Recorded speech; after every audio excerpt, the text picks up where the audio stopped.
Bayangkan, jauh sebelum Indonesia merdeka, Nusantara sudah menjadi pusat perdagangan dunia yang ditetangi para pedagang dari berbagai penjuru hanya demi rempah-rempah. Ibarat sekarang, orang rela jauh-jauh datang cuman buat diskon besar.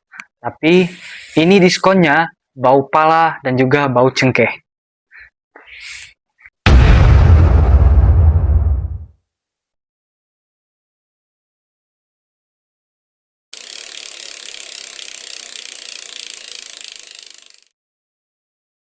Eyo gengs, kembali lagi bersama saya Larissa Channel yang membahas seputar sejarah dan juga misteri. Pembahasan kita kali ini adalah jalur pelayaran strategis di Nusantara, yang mana kemarin kita sudah membahas tentang selat penting yang dimiliki Iran, yaitu Selat Hormuz. Sekarang kita akan bahas tentang Selat Malaka. Penasaran dengan pembahasannya? Mari kita menggali masa, memahami dunia melalui fakta sejarah yang ada.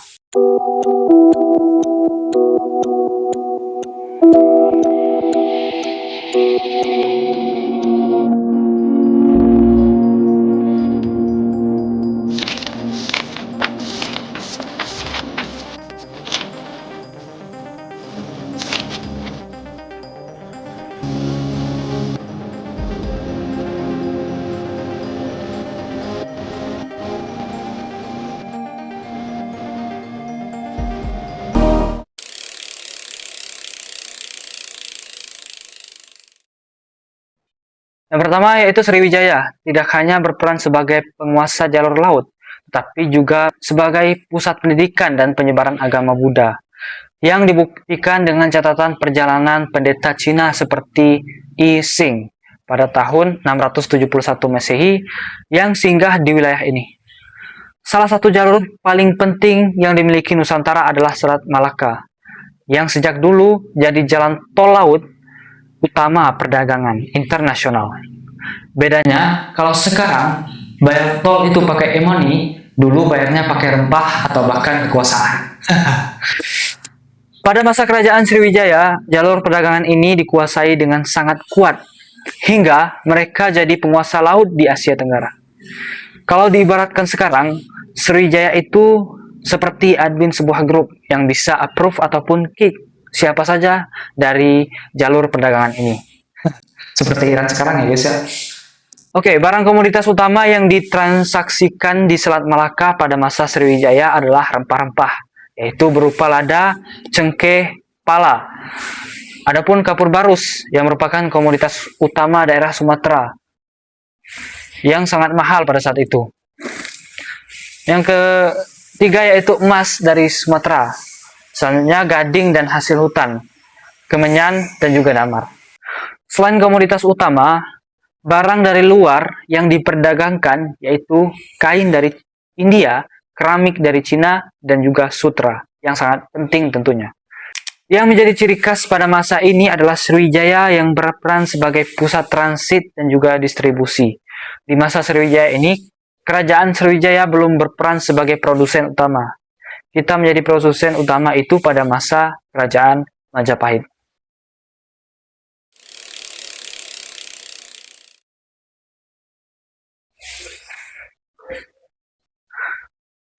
Memasuki abad ke-13 hingga ke-15 Masehi, kekuasaan maritim mulai bergeser ke kerajaan Majapahit, yaitu sekitar 1293 sampai dengan kurang lebih 1527 Masehi, yang berhasil membangun jaringan perdagangan luas hingga ke wilayah Asia Tenggara melalui kekuatan armada lautnya.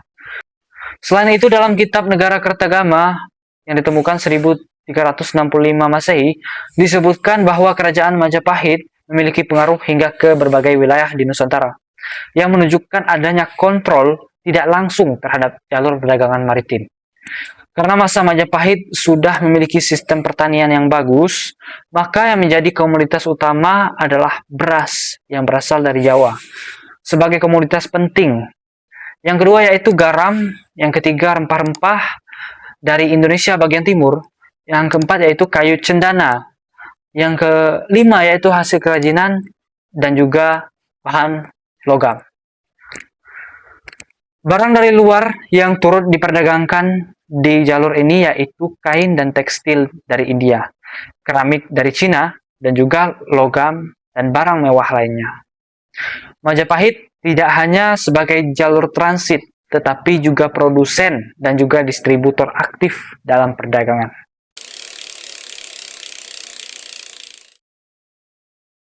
Pembahasan ketiga kita yaitu Kesultanan Malaka. Kesultanan Malaka pada abad ke-15 merupakan wilayah yang sangat penting dan memberikan kontribusi besar terhadap perkembangan sejarah Kepulauan Indonesia.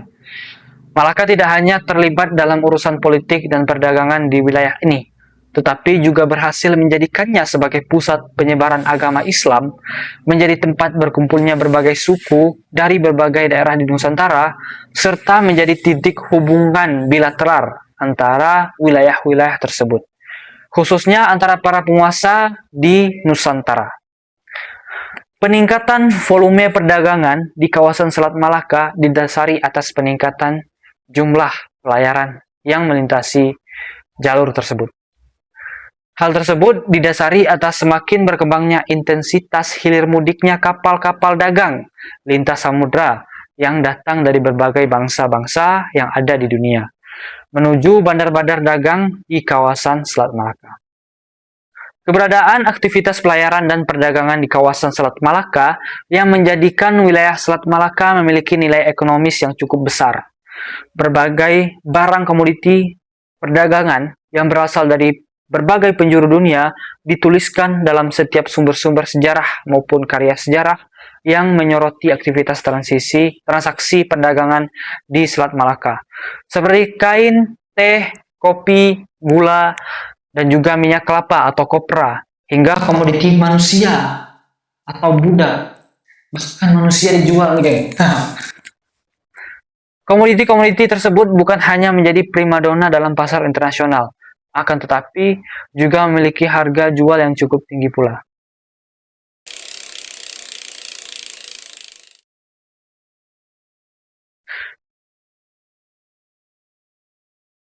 Pembahasan keempat yaitu kemudian datang bangsa Eropa. Bangsa Portugis dan juga Belanda datang ingin menguasai jalur perdagangan ini demi keuntungan yang cukup besar tentunya. Penguasaan jalur perdagangan ini di akhirnya membawa dampak besar, mulai dari kemajuan ekonomi hingga penjajahan yang panjang di Nusantara. Ibarat itu pisau bermata dua, bisa buat masak dan juga bisa bikin masalah kalau jatuh ke tangan orang yang salah. Sejak berabad-abad lalu, Malaka telah menjadi jalur pelayaran paling strategis di dunia karena menghubungkan Samudra Hindia dengan Laut Cina Selatan, sehingga menjadikannya sebagai pusat lalu lintas perdagangan internasional yang sangat ramai dan bernilai tinggi. Saking ramainya, kalau buat akun sosial media untuk sekarang, udah pasti centang biru. Memasuki abad ke-16, kekuatan Eropa mulai datang untuk menguasai jalur ini. Dan pada tahun 1511, Portugis di bawah pimpinan Alfonso de Albuquerque